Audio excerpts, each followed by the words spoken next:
সমস্যা আছে, ওইখানে সোলারের নেট মিটার আছে, নেট মিটারের সাথে সমন্বয় হচ্ছে না, সিনক্রোনাইজিংটা ঠিক মতো হয় নাই। আরবির মিটার আর নেট মিটারটা সিনক্রোনাইজিং হয় নাই।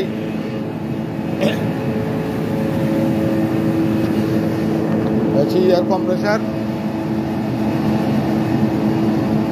টায়ার। আমার এই চ্যানেলটা যারা সাবস্ক্রাইব করেন না অবশ্যই সাবস্ক্রাইব করবেন এবং পাশে থাকা বেল আইকনটি প্রেস করে দিবেন।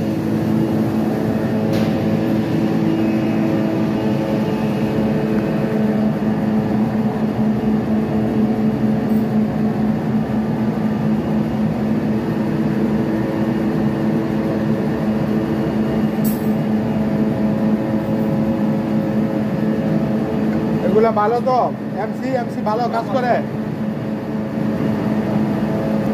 এই পিএফ এটা আমার হাতে বানানো ছিল।